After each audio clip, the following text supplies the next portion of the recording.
the magic in the air. Live it in my all air.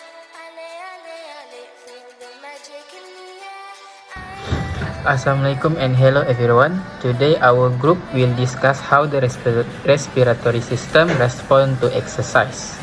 During exercise, our muscle need more oxygen and must remove more carbon dioxide. To meet this demand, the respiratory system plays an important role.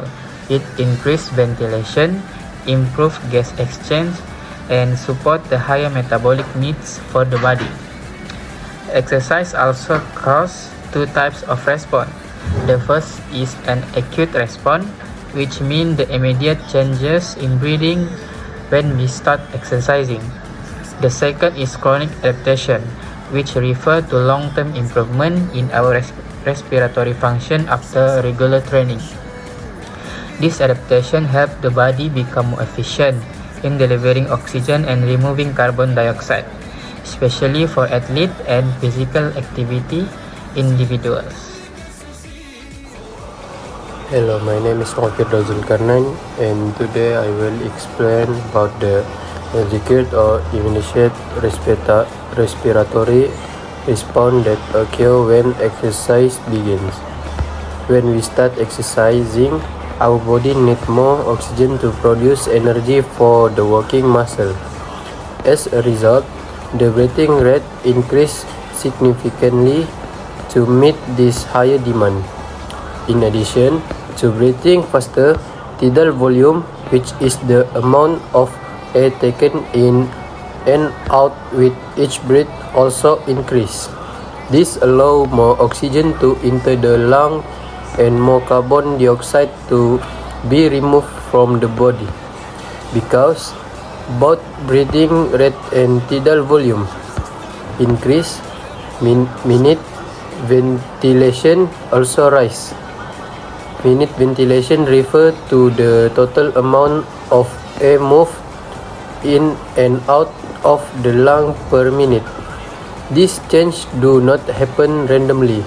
They are controlled by neural signals from the respiratory center in the brain, along with feedback from proprioceptors in the muscle and joints.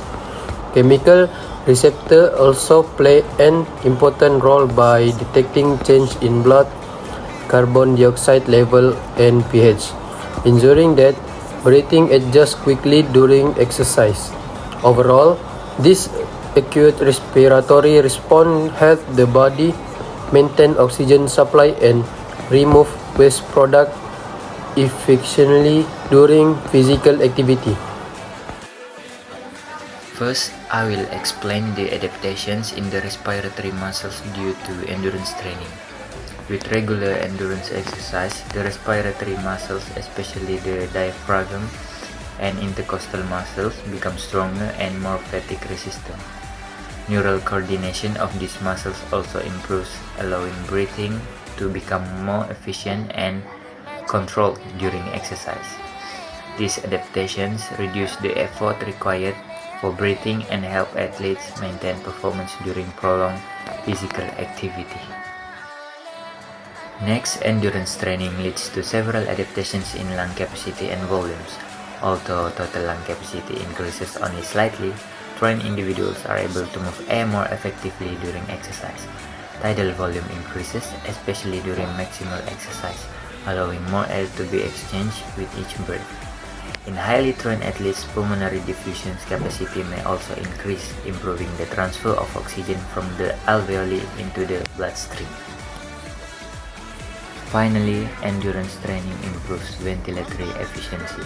Trained individuals are able to breathe more economically during submaximal exercise, meaning a low ventilation rate is needed for the same workload. Improved capillarization around the alveoli enhances on oxygen diffusion and carbon dioxide removal. As a result, gas exchange becomes more efficient, allowing athletes to sustain high exercise intensities for longer periods with reduced respiratory strain. Limitations to respiratory performance. Despite adaptations, the lungs have structural limits. They often don't change volume fundamentally even with training.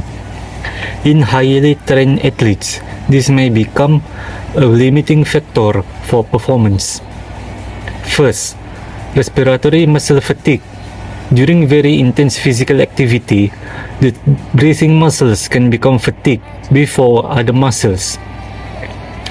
This reduces breathing efficiency and can limit overall exercise performance. Second, exercise-induced asthma and airway obstructions. Conditions such as exercise-induced asthma can restrict airflow during vigorous breathing. These conditions may cause symptoms similar to asthma and reduce oxygen intake during exercise. Lastly, altitude training. At high altitude, oxygen availability is lower, which can reduce oxygen saturation and can cause earlier fatigue. However, respiratory muscle training can help improve breathing endurance and ventilation in these conditions. Next, I will explain the strategies to optimize respiratory function. These strategies focus on improving breathing efficiency, endurance, and reducing fatigue during physical activity. First, let's look at the training methods. Respiratory muscle training, such as inspiratory muscle exercise, helps strengthen the breathing muscles. This improves endurance and delays the onset of fatigue during exercise. In addition, altitude acclimatization protocols can increase ventilatory efficiency by adapting the body to lower oxygen levels. The respiratory system becomes more efficient in delivering oxygen. The first technique is diaphragmatic breathing. This technique improves oxygen delivery to the working muscles. It also helps reduce breathlessness and fatigue during exercise. By using the diaphragm effectively, breathing becomes more relaxed and controlled, especially during physical activity. The second technique is controlled breathing ratios during intervals. This helps maintain a steady breathing pace throughout exercise. Controlled breathing improves ventilatory efficiency, making breathing more economical. It also helps delay fatigue by preventing rapid and shallow breathing. In conclusion, the respiratory system adapts both immediately and over time to meet the increased demand of exercise. While acute response increase ventilation and gas exchange, chronic adaptation improve muscle strength, ventilation efficiency, and endurance.